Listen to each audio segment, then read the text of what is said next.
Republic এত থাকে না, আমি তো উম্মি মানুষ, লেখাপড়া জানি না তো। সেকেন্ড কি সেকেন্ড রিপাবলিক বলে? সেকেন্ড রিপাবলিক, হ্যাঁ হ্যাঁ, সেকেন্ড রিপাবলিক বলে। ওই বেটারা সেকেন্ড রিপাবলিক তো পাকিস্তান, ওখানে যাস না কেন? ওই করাচি যা, লাহোর যা, রাওয়ালপিন্ডি যা, ইসলামাবাদ যাই, হ্যাঁ নাকি? আল্লাহ রে, ছেলেরা তোমাদের শিখছো সুন্দর সুন্দর ইংরেজি, হ্যাঁ? তুমি তো স্বীকারই করো না বাংলাদেশে একটা সংবিধান আছে, যে কারণে তুমি বলো গণপরিষদ ইলেকশন হবে। হায় রে বাবারা, গণপরিষদ যদি রিয়েল গভর্নমেন্ট থাকতো, তোমাদের নামে মামলা হইতো, দেশদ্রোহিতার মামলা হইতো। তুমি স্বীকারই করো না। সেকেন্ড রেভলিউশন চাও, সেকেন্ড রিপাবলিক চাও, আর অর্থাৎ এইটা কোনো দেশ না। তোমরা গণপরিষদ ইলেকশন দিয়ে সংবিধান কি বুঝাইতে চাও আমাদেরকে? ও বাবারা, কোন বৃন্তের ফুল তোমরা? তোমাদের পারিবারিক বৃন্ত কোনটা? তোমাদের গাছের শিকড় কোথায়? তোমাদের বাপ দাদারা কি মুক্তিযুদ্ধে গেছিল? একটু লিস্টটা দেও আমাদেরকে, না হলে আমাদের লিস্টটা নেও। আমরা কারা? এগুলা কি করতেছো? মানুষকে এত অপমান করতেছো, দেশকে এত অপমান করতেছো কেন?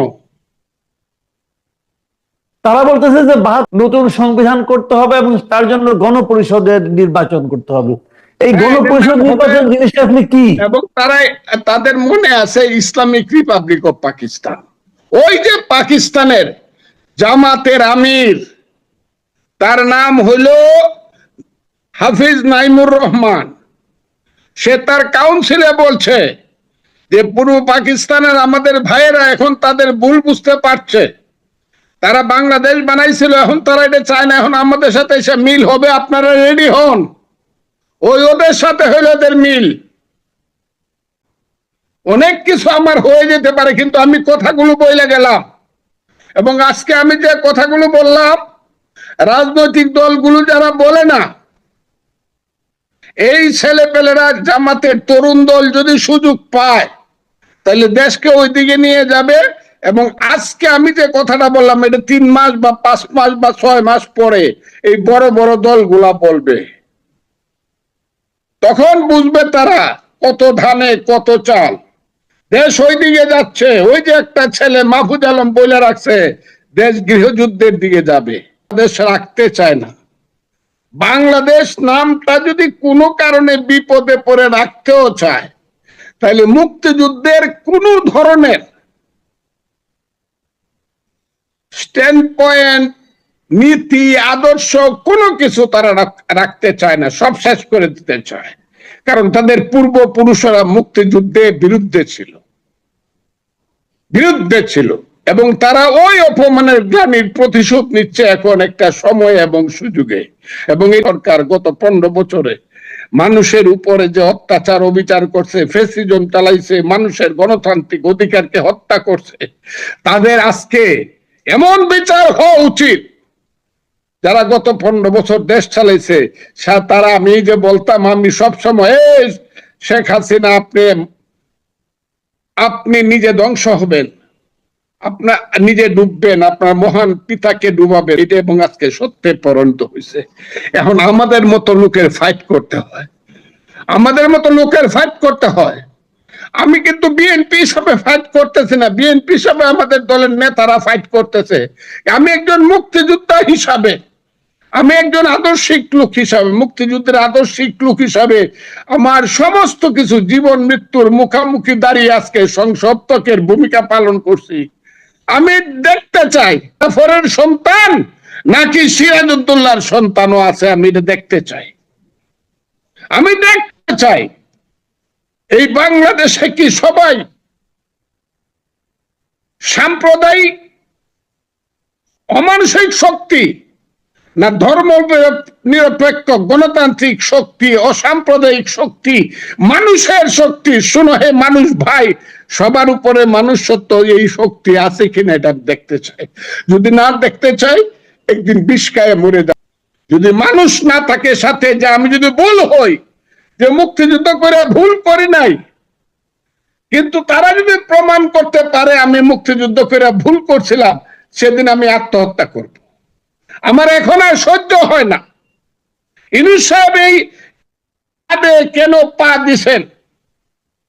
আমি কিন্তু শেষ পর্যন্ত আমি চট্টগ্রামের খবরও নিব, কিন্তু কি পারিবারিক অবস্থান, কার কি মুক্তিযুদ্ধের রাজনৈতিক এইগুলা কিন্তু নিব। এই দেশ কিন্তু ওইদিকে যাচ্ছে, এত জটিলতার দিকে যাওয়া উচিত না। জাস্ট একটা জাতীয় সংসদ ইলেকশন দিয়া যারা মেজরিটি হবে রাজনৈতিক দলের হাতে, ক্ষমতাটা দায়িত্বটা ছেড়ে দিলে ট্রেনটা অন্তত লাইনে উঠবে। এই সব হবে না, হবে না, দিনে রাতের বেলা মেয়েরা ধর্ষিতা হবে না, মব জাস্টিস হবে না, আগুন দিয়া বাড়ি পুড়বে না। এই আজকেও দেখছি ডাকাতি হচ্ছে, কেউ যায় না আগায়া। এটা হবে না। জনগণের প্রতিনিধি আছে, ইউনূস সাহেব আপনি সর্বনাশ করতেছেন দেশে, কেন করতেছেন ইলেকশন না দিয়া? কি আপনার ইচ্ছা? কি সংযোজন আপনি করবেন? কি সংস্কার আপনি করবেন? আচ্ছা, এই আমি আপনাকে শেষ প্রশ্নটা করছি। এই যে নতুন দলের একজন নেতা জনাব সার্জিস আলম, উনি আজকে একটা কথা বলেছেন যে আগ পর্যন্ত এই দেশে নির্বাচন হবে না। এটার মাধ্যমে সে আসলে কি করতে চায়? নির্বাচনটা কি তাহলে শেখ হাসিনা ফাঁসির দড়ি থেকে উঠানো এত সহজ, এবং তাকে গিয়ে এত দ্রুত নির্বাচন, তাহলে কি হবে নির্বাচনটা? আপনি নির্বাচনের কথা বলছেন, তারা তো নির্বাচনকে দূরে সরিয়ে দিচ্ছে। তাহলে আমি আপনাকে বলি, একটা পিতার অনেক ধরনের, একটা মানুষের অনেক সন্তান থাকে, সুসন্তান থাকে, কুসন্তান থাকে, আর একটু ইজ্জত করে কইলে বলা যায় বেত্তুমিস থাকে, বেয়াদব থাকে। আমরা একটা বিপদে পড়ছি বাংলাদেশে। এই বিপদটার মাঝে আজকে পড়ছি, বেয়াদবদের বিপদটার মাঝে। ও কি জানে? ওর বাপে জানে। ওর বাড়ি থেকে 500 থেকে 350 কিলোমিটার, বাপে যার বাড়ি তো পঞ্চগড়ে। কয়দিন লাগে একটা মানুষকে ফাঁসিতে ঝুলাইতে? ও কেন গিয়া ওই যে আইসিটিতে জিজ্ঞাসা করে না? ওই যে তাজুল ইসলাম যে আছে প্রসিকিউটর, তাকে জিজ্ঞাসা করে না যে একটা ফাঁসি যদি ফাইনাল করতে হয় আপনার কত বছর সময় লাগবে? এটা বাবর সাহেবের ইতিহাসটা দেখেন, তাইলেই বুঝবেন। সালাম সাহেবের, টাঙ্গাইলের সালাম সাহেবের ইতিহাসটা দেখবেন। ফাঁসির অর্ডার হয়েছে 11 সনে, কিন্তু 24 সন পর্যন্ত ফাঁসিতে ঝুলানো যায় নাই, কারণ এটা এপিল আছে। এপিল অনেক দেরি হয় একটা মানুষকে তাইলে আপনি 15 বছর যদি ধরি, এই ছেলেটা বলে যে ফাঁসিতে আইনগত ভাবে হয়, তাহলে 15 বছর আপনারা থাকবেন ক্ষমতায়। হ্যাঁ, কিসকি বান্দির ফুতের নাম সুলতান খা। হ্যাঁ, সুলতান খার ছেলেরা, আল্লাহ, দুনিয়া কিন্তু এরকম থাকবে না, থাকা উচিত না। এই দেশ কিন্তু এরকম থাকবে না, মানুষ কিন্তু জাগবে। যারা বাঙালি জাতিকে চিনে না তারা এরকম কথা বলে। 1000 বছরের বাঙালির ইতিহাস, বাঙালি যদি কিছুদিনের জন্য ঘুমায়, কুম্ভকর্ণের ঘুম ঘুমায়, যখন জাগে সিডাক্সিন খাওয়ায় ঘুম পাড়ানো যায় না, ধরবে কিন্তু। এক একটা ছেলে, হ্যাঁ, পেটে ভাত ছিল না, পরনে কাপড় ছিল না, সিরা গেঞ্জি পরে ঘুরতা, এখন টসটসা গাল হইছে টমেটোর মতো। কোটি কোটি আর ক্ষমতায় জোর করে থাকতে চাও, আর বাজে কথাগুলো বড় নিয়ে এই দেশের সমস্ত মানুষের গণতান্ত্রিক অধিকারকে হত্যা করতে চাও কেন? ছোট মুখে এত বড় কথা বলা ভালো না।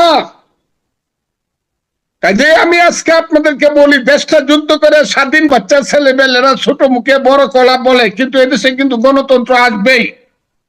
আমি মরে যেতে পারি, আমাকে গুলি করে মারতে পারে, কিন্তু গণতন্ত্র কিন্তু দেশে আসবেই।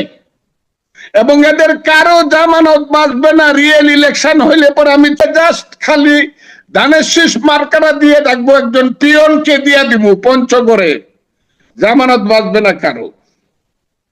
কাজে এত বড় কথা বলা ভালো নয়।